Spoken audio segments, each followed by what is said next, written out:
Ashamaa harka fuunee kabajamtootaa fi jaallatamtoota maatii hiikuu jalatti kan argamtan hunduma keessaniif nagaan waaqayyoo isiniif haa baay'atu. Akkam jirtu nagaa keessanii inni ala hundumaa keessatti nagaa namaa eegu baga nagaa keessan eegee guyyaa kana geessan isiniin jechuu jaalladha. Guyyaa har'aa mana hiikuutti argama. Hiikuni baay'ee nama gaariidha. Akkasuma hiikuu bira namni oolee bashannanaa bu'aaraa kokkolfaadha oola jechuudha. Hiikuun nama bu'aarsiti. Baay'ee nama cimtuudha. Isiniin jechuu jaalladha, baay'een jaalladha. Yeroo baay'ee waliin turre, yeroo baay'ee waliin dabarsineerra. Haalota waliin dabarsine keessatti guyyaa hundumaa yeroon ishee argu niin gammada. Baqa nama kolfisiisaa oolte jechuudha. Baay'een jaalladha, hedduu natti tolte hiikuuni.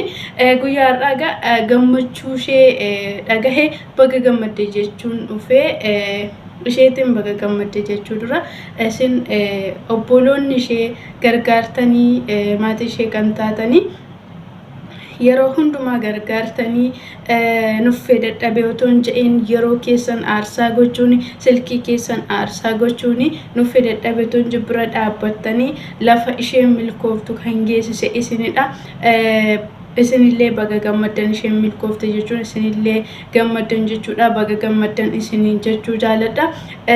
Galatooma yeroo hundumaa gargaarsi keessan nama biraa hin hafu baazawee baay'ee namatti toltu. Isinii yeroo hundumaa niin boona'anii hedduu namatti toltu isiniin jechuu jaalladha. Guddaa galatoomaa isiniin jechuu jaalladha. Bakka ishee isin galateeffachuu barbaada. Sababiin isaa namni tokko adeeme qofaasa lafa milkii ga'uu hin danda'u. Obboleessa isaa obboleettii isaa malee jechuudha. Kanaaf isin taatee milkooftee jirti. Isinis baga gammaddanii asumarraan galatoomaa isiniin jechuu jaalladha. Ittaansee hiikuu wanta ati keessa jirtuu fi akkasuma hojii ati hojjettuu fi yuutuubiin waliin madaalu haala rakkisaa keessa dhaabbattee hamma milkooftutti dadhabee otoo hin je'ini dhuftee lafa milkii kee yeroo geessu ana gammachuu guddaan natti dhaga'ame jechuudha. Namni tokko yeroo waan tokko hojjechuudhaaf jedhu sammuu firii akkasuma yeroo firii barbaachisa jechuudha. Haala ibsaa keessa dhaabbattee guyyaa hundumaa hamma milkooftutti addana ga'uu kee baay'een si ajaa'ibsiifadha. Baga gammaddee baga firii dadhabbii kee ijaan argite siin jechuu jaalladha.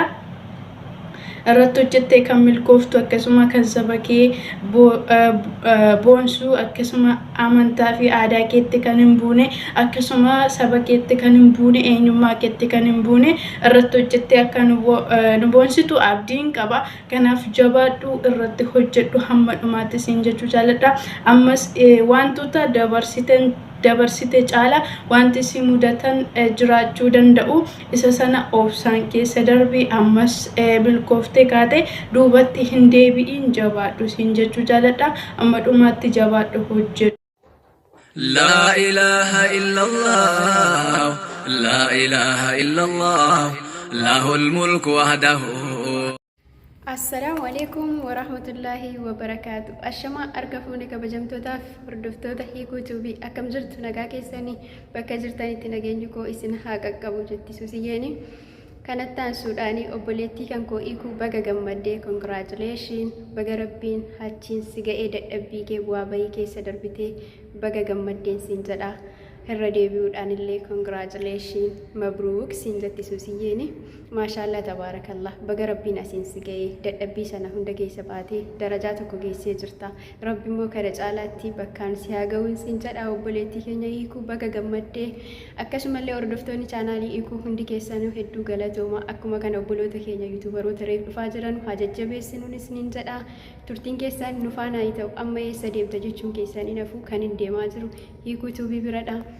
Nufaana tura hiikuu bira maaf deemta jechuun keessan hiikuu surprise yookaan mufaajaa gochuu hin deemaa jira. Waluma faana haa ilaallu nu bira turtii gaarii. Egaa suusiyyaan maaliif deemtu yoo jettan hadda isinitti beetiin jira. Hiikuu akka bira deemaa jiru hin beektu. Hiikuu mufaajaa gochuu fi deemu ittiin jira. Nufaanuma turaa isin jedha. Xiqqoo isin agarsiisa amma. Gara suuqii deemuutiin jira yookaan supermarkeeta.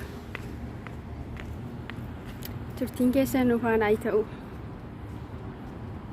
Safaricum baay'ee namatti hin tolu ilaala magariisa jechuudha.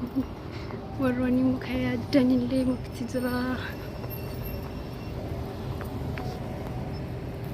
Iddoo namatti tola.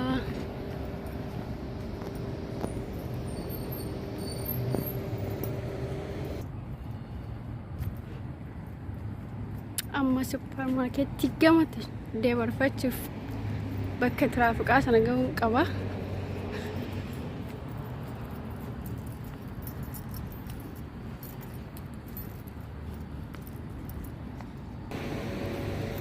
Amma gaa supermarketii deemuu waan deemuuf nagalchanii hin beeku kaameera bakka keeka fuudhu jechuudha.